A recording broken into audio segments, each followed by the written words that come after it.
Welcome to the deep dive.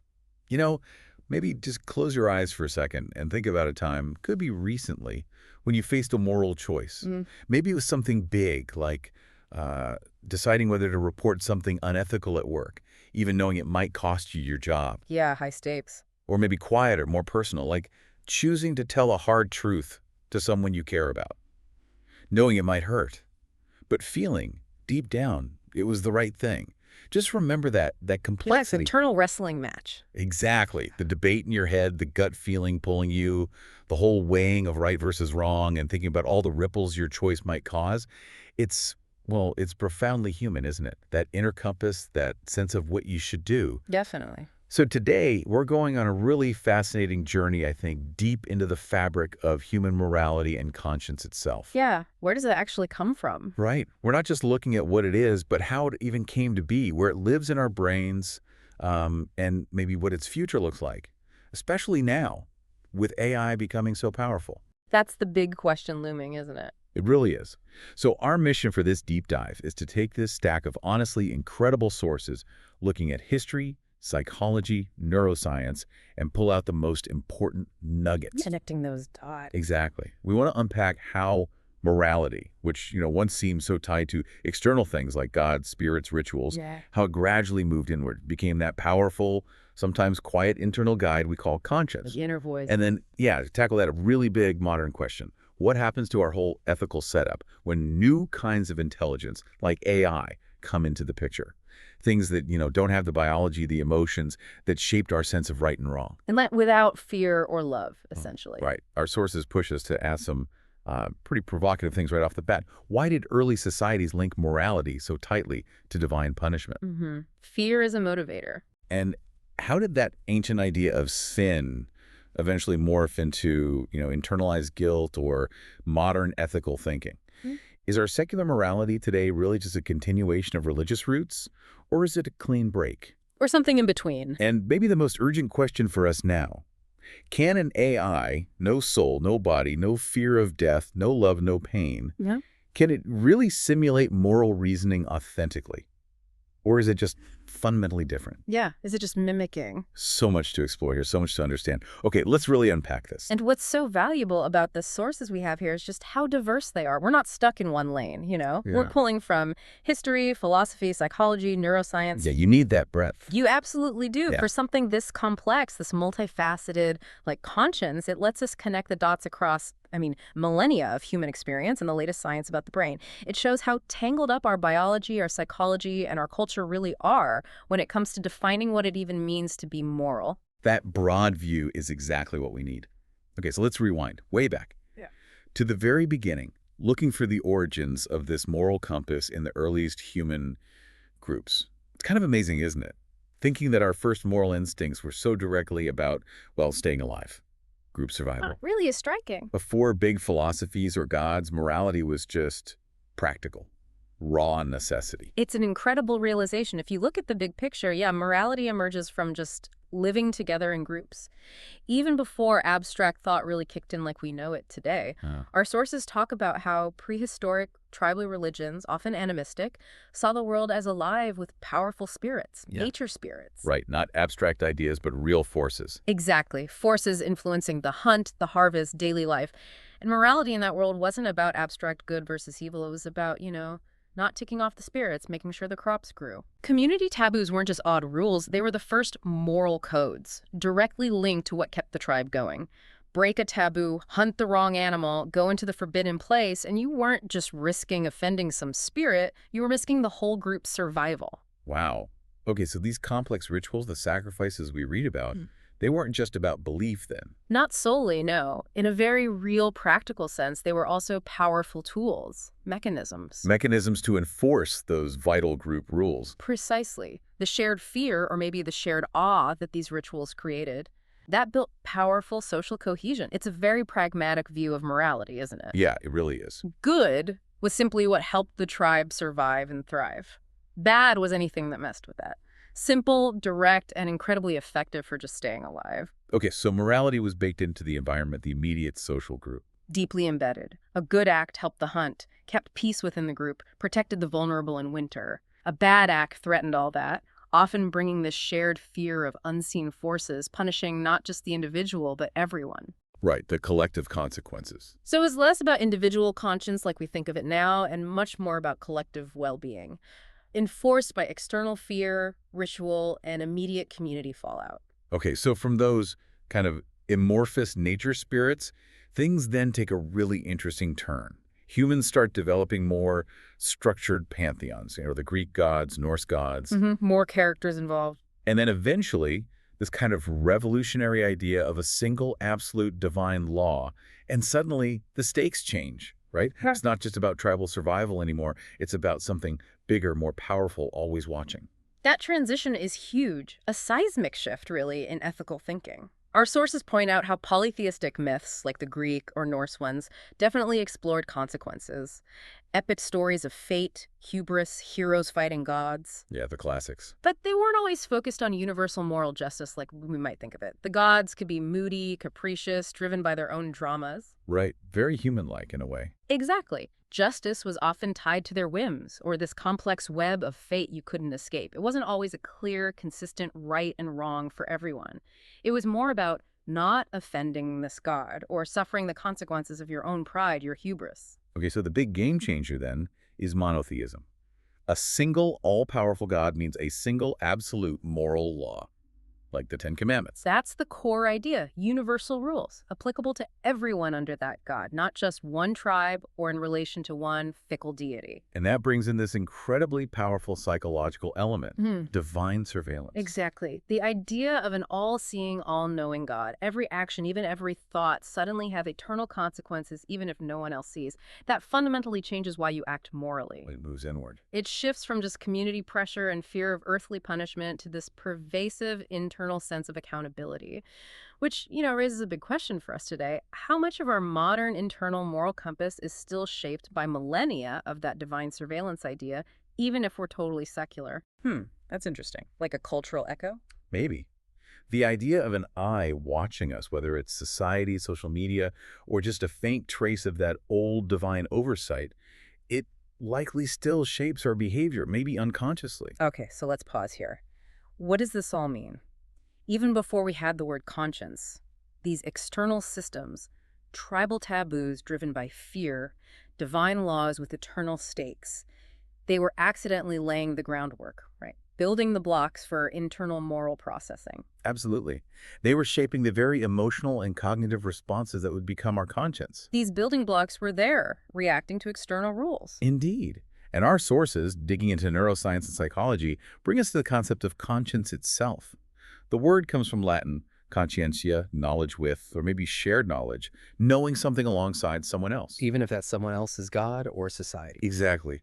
Early Christian theology, for instance, saw it as a kind of divine imprint in the soul. Even then, an acknowledgement of an internal awareness guiding moral choices. Later, you get figures like Freud with his superego, an early psychological model of conscience formed by internalizing parents, authority figures. Ah, so the external authority becomes an internal one. You see the link, right? That powerful divine law or societal pressure gets absorbed, becomes an internalized guide in the psyche. And modern psychology takes it further, splitting conscience into the affective and the cognitive. Right. The affective is our feelings, guilt, shame. The cognitive is our moral reasoning, the thinking part. And it's fascinating how those feelings, guilt, and shame might have been shaped by those earlier fear-based systems. The sources make a key distinction. Guilt is violating your own standards, right? Yeah. Shame is about public exposure, fear of judgment. A really critical distinction. It sheds light on so much. In those early communal societies where your reputation meant everything for survival, shame was a huge regulator. Because being shamed could mean being kicked out. Which was often a death sentence back then. The public nature of it, the community consequences, made shame incredibly powerful. But with monotheism, Yeah. with that private divine observer, Guilt becomes much more potent. The fear shifts. It's not just about what others see, but about violating your personal standards as seen by an all-knowing God. It becomes an internal self-condemnation. okay, And modern neuroscience backs this up.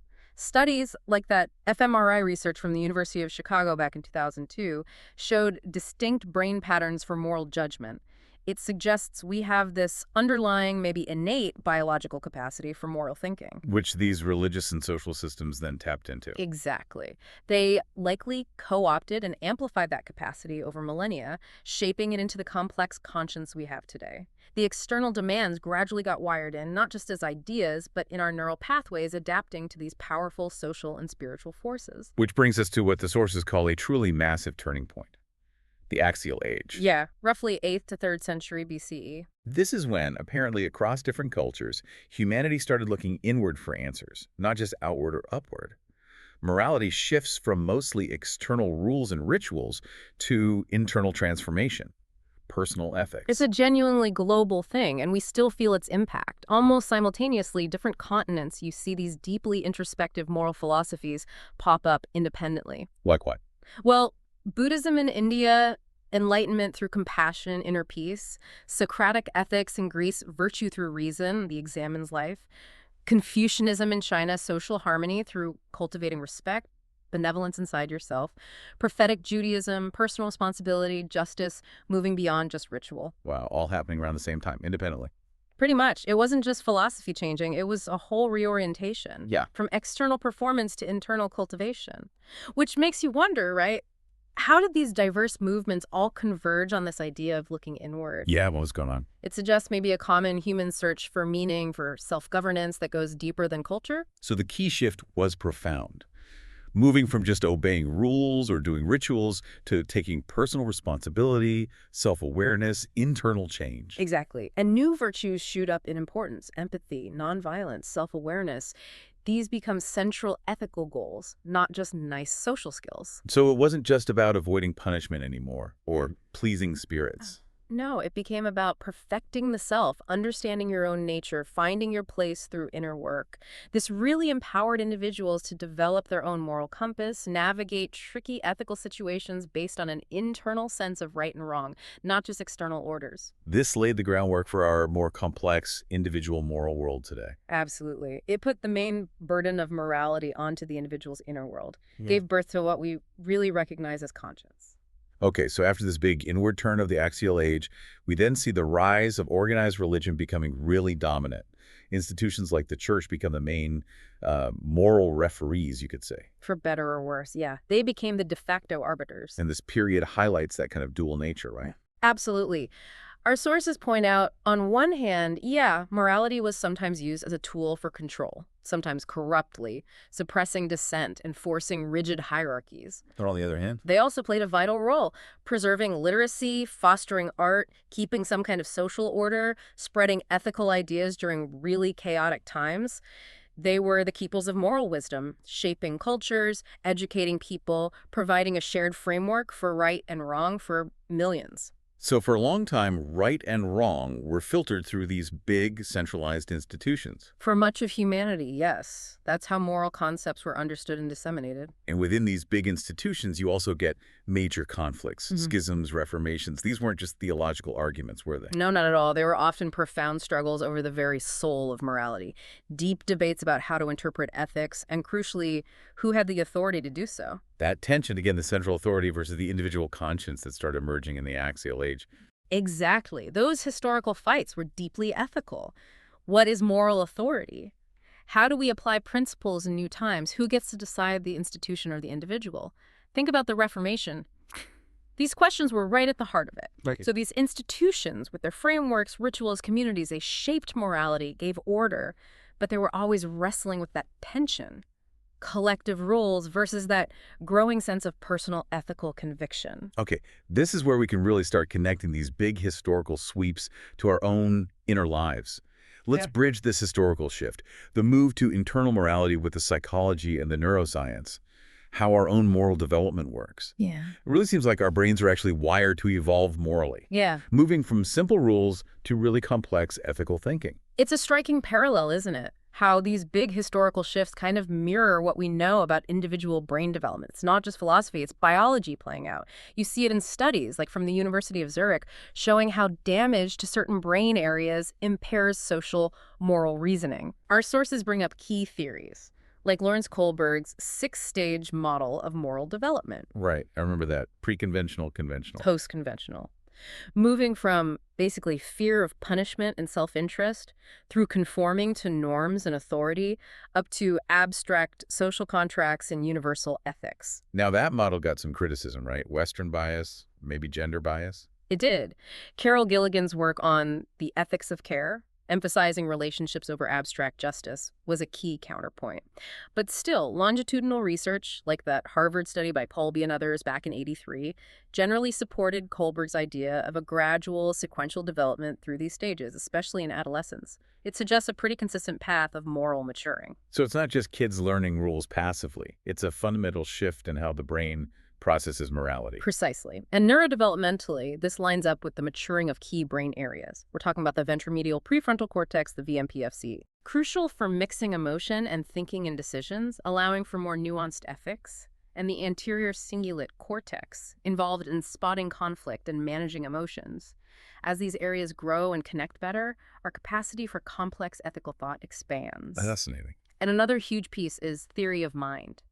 Our ability to understand that other people have intentions, beliefs, desires, that they're not just objects. Seeing things from their perspective. Exactly. The temporoparietal junction, the TPJ, is critical here. Studies like at Harvard's Child Study Center show kids' moral judgments change dramatically around age 5 once they grasp false belief. Understanding someone can act based on a mistake, not malice. Ah, like breaking the cookie jar accidentally versus on purpose. Huge difference. Huge. And what's wild is that if you temporarily disrupt the TPJ in adults using certain technologies, their moral reasoning gets worse. It shows how vital that area is ongoing for empathy and judging intent. Wow. So understanding intent, not just impact, is fundamental to moral growth. Adds so much complexity. Absolutely. And it's not just about avoiding harm or following rules.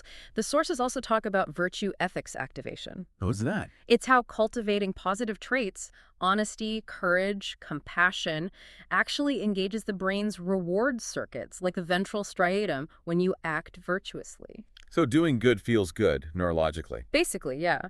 It suggests acting morally can be inherently rewarding, making us want to do it again. Studies, like from Notre Dame on youth virtue programs, actually showed measurable increases in empathy and pro-social behavior later on, so these traits can be cultivated. That makes sense. If your brain gives you a little reward for being good, you'll reinforce that behavior. Yeah. And this connects to those old reflective practices, right? Like the Jesuit examination of conscience, daily reflection on your actions, intentions. A beautiful connection, yes. Empirical studies, including research from Loyola University, find a positive link between practices like that and higher moral sensitivity scores. It's not just anecdotal. So consciously focusing on our intentions and actions might actually train our brains. It suggests it might train specific regions like the medial prefrontal cortex involved in self-reflection for better moral evaluation, leading to more accurate self-understanding, less self-serving bias, more objective self-assessment. Okay. So yeah, these developmental stages, the brain mechanisms, they allow for that deep internalization of moral rules, moving us from just reacting to fear or duty to an internally motivated, complex ethical sensitivity, a conscience really working deliberately. Okay, so after tracing all that evolution, the science of conscience, we land in the Enlightenment, this period where people had this, I guess, audacious idea. Yeah. We could be moral without the fear of God. A deliberate effort, yeah. Yeah. Trying to build a solid moral framework purely on reason, separate from divine command. And if we connect that to the bigger picture, It really sets the stage for so many of our modern moral debates, especially in a world without one single agreed-upon source of truth. Thinkers like Kant with his duty-based ethics universal laws from reason. right, the categorical imperative. And Mill with his utilitarianism, the greatest good for the greatest number. They were actively trying to keep moral order using just human reason. Conscience during this time gets reimagined, not as a divine spark, but purely psychological, philosophical. The voice of reason, not revelation. Exactly. But this inevitably created a huge tension, didn't it? Yeah, the sources mention this ongoing debate. Objective moral law, universal truths out there versus subjective moral experience, individual feelings, interpretations, cultural differences. How hard was it, really, to replace centuries of divine authority with human reason? Incredibly hard. It still is. That tension fuels moral philosophy today. The strength of a purely rational system is its potential universality, its appeal to logic, maybe transcending culture or religion. Doesn't rely on belief in God. Right. But the weakness is, well, can it fully capture the emotional, intuitive side of morality? Can it give a compelling reason to be moral if there's no external reward or punishment, no afterlife? Why be good when no one's looking, if reason is the only guide? The Enlightenment's project, while hugely influential and freeing in many ways, arguably led to a kind of fragmentation of those older shared moral frameworks, paved the way for our modern ethical landscape. And that fragmentation leads right into what the sources call the modern displacement of the sacred. Losing those shared symbols, those common foundations, religious or cultural, has led, in many ways, to moral confusion, relativism even. That's the argument. In many places today, religion is more cultural reference, personal choice, not a direct command system for everyone. This creates a sort of ethical vacuum. Okay. When there's no universally accepted framework everyone agrees on, making moral decisions gets much harder. For individuals, for societies, how do you settle disputes, agree on values, define justice without a shared sacred text or authority? It can definitely strain social cohesion, harder to unite around common ethical goals. And it's right into this vacuum that the sources pose that really profound question about what fills the gap now. A question for our tech age. AI emerging in the vacuum. Can logic replace love? Can simulation replace reverence? It's such a powerful setup for thinking about morality's future. It is, because it forces us to look at the core differences between human intelligence and artificial intelligence, and what that means for ethics. But hold on, before we dive headfirst into AI, we need to understand more about how our minds actually make moral calls, because it's rarely just pure reason, right? Or a clear voice of conscience.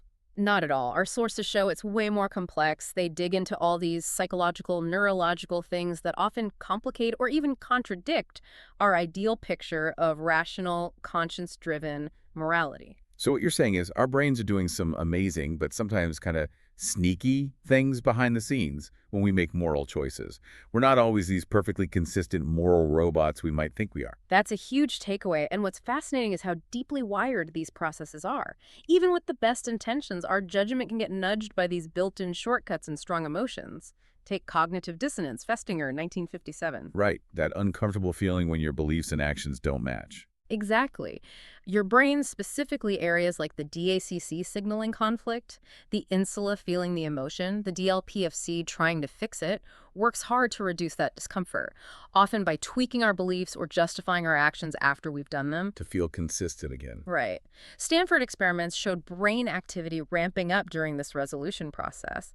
It can really mess with our moral integrity because we might rationalize a dodgy action just to feel better about ourselves, our brain protecting our self-image. Makes sense. We want to feel consistent even if we have to bend reality a bit.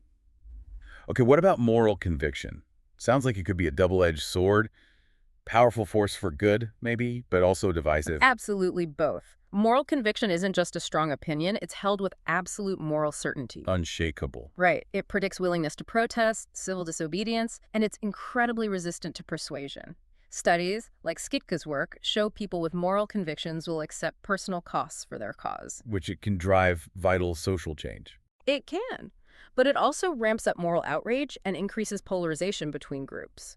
Makes dialogue really hard when core values are seen as absolute non-negotiable. Okay, it seems we also have different modes of moral thinking, like fast and slow systems. That's the dual process moral reasoning model. System 1, emotional, fast, intuitive, your gut reaction. System 2, deliberative, slow, analytical, your reasoned thinking. Like in the trolley problem. Exactly. Those dilemmas show the split beautifully. Making rule-based deontological judgments focusing on beauty, regardless of outcome, tends to activate emotional and social brain regions like the VMPFC, amygdala, insula. Making outcome-based consequentialist judgments focusing on the best result activates areas more linked to calculation, like the DLPFC and parietal regions. Yeah. Princeton labs map these signatures. And here's the key part. Cognitive load, being distracted, stressed, rushed, tends to shut down System 2. Makes us rely more on those quick gut feeling System 1 responses. Wow. So the context you're in can literally shift your moral judgment. If you're stressed or multitasking, you might just go with your gut, even if it's not the most thought-out choice. That's huge for everyday ethics. It really is. What about moral pluralism? Sounds like it tackles the messiness of real life, where there are no easy answers. It absolutely does. It acknowledges that multiple genuine moral values, fairness, loyalty, liberty, purity, authority, can clash in a situation. People don't just pick one, they do this complex balancing act, often unconsciously. And different people balance differently. Exactly. Cross-cultural research shows different cultures or political groups might prioritize these values differently, different moral hierarchies. That helps explain why good people can look at the same facts and reach totally different conclusions about what's right. It's not always malice, it's different core values. And our brains seem to have built-in biases too, like the omission versus commission bias. Right. We tend to judge harmful inaction, not doing something that could have stopped harm, less harshly than harmful action, even if the result is the same. Why is that? Yale studies show this consistently.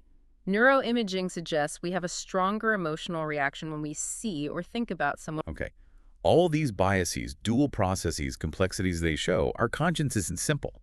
Helps explain why moral behavior can seem irrational or inconsistent sometimes. Precisely. It sets the stage perfectly for thinking about AI. Right. The final, big, forward-looking section. Given everything we just discussed, morality tied to emotion, bodies, social bonds, fear of death, how can something without all that have a conscience? Let's really unpack it. Can an AI with no soul, no fear, no pain, no joy, truly simulate moral reasoning authentically? Or is it just different? This really pushes us on how we even define morality. Are we being too narrow, too human-centric when we think about AI? Or are we maybe projecting human traits onto something fundamentally alien? Even our grasp of human morality isn't totally unified, as we see. Yeah, all those biases and modes. And the sources nail this tension, asking, AI emerging in the vacuum, can logic replace love? Can simulation replace reverence? It's such a core question for what's coming. That phrase, can logic replace love, hits hard. Because so much of our morality seems tangled up with empathy, altruism, things that feel deeply emotional embodied. For sure. Think about the empathy-altruism hypothesis, Batson's idea from '91. Genuine empathy, feeling another's pain, motivates selfless helping, even at personal cost. Right. University of Kansas studies confirm this, finding altruism separate from self-benefit, often linked to measurable physical responses in humans, heart rate changes, skin conductance, even genetic links involving oxytocin receptors influencing empathy levels. So the big question for AI is, Can it simulate or truly feel empathy in that biological gut-level way? Or is it just processing empathy as data points and acting in ways that look empathetic to us? Huge difference between calculation and real experience. and what about moral intuitions? Hate's idea that our judgments are often fast, emotional gut reactions and reason comes later just to justify them. Yeah, the post hoc rationalization. Sources mention rapid amygdala activation, the brain's emotion hub. Can AI replicate that instant feeling that drives intuition, or just the logical output that mimics the decision? It seems like a massive leap from simulation to genuine feeling. It is. An AI can definitely be programmed with rules, trained on data to mimic human moral choices, predict what a human would do. But can it have the underlying emotional drive, that gut sense of right or wrong? That's the challenge. But there are interesting things happening, like neurofeedback. Right. Using real-time fMRI to let people see their own brain activity while doing moral tasks. Targeting areas like the insula anterior cingulate, tubing studies showed this can actually increase self-reported ethical sensitivity in humans. We can train our moral responsiveness. So could AI use similar feedback? Maybe from human reactions. Potentially. Integrate data from human physiology, or its own network states, to train its moral responses, to align better with human ethics. So not feeling, but learning to respond in a morally sensitive way. Like advanced mimicry, about moral aesthetics. The idea that fairness can feel beautiful. It's subtle but deep. UCL studies suggest we rate just actions as more aesthetically pleasing, maybe shared brain circuits for beauty and morality. Can an AI appreciate the beauty of a just act?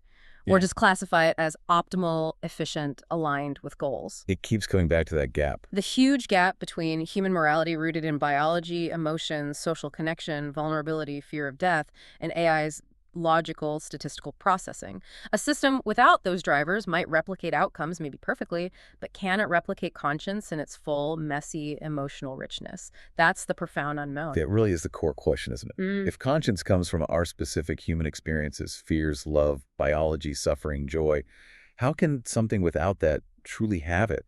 And speaking of fragility, our own conscience isn't foolproof. It can be swayed, suppressed, even injured. Which brings us back to, what happens when we invite AI into these very human moral spaces? What does its arrival teach us about our own moral weaknesses and strengths? This is a critical area the sources explore, highlighting both the fragility and the resilience of human conscience. These ideas give us a lens for the ethical challenges ahead, especially with human-AI interaction growing. Take group conformity and conscience suppression. Like the Ash experiments, conforming even when you know the group is wrong. Exactly. Replications with neuroimaging show dampened prefrontal activity, less independent moral reasoning when people conform. Social identity theory adds that strong group norms can just override personal conscience. We want to belong. So how does that apply to AI? Well, think about AI trained on biased data or operating within flawed systems. Could conformity to bad data patterns lead to unethical outcomes the AI can't question? Because it lacks that independent critical conscience. That's chilling. Uh. An AI just amplifying existing biases because it's conforming. Uh-huh. Okay, then moral disengagement, Mm. justifying bad behavior to ourselves. Yeah, Bandura's work from the 90s.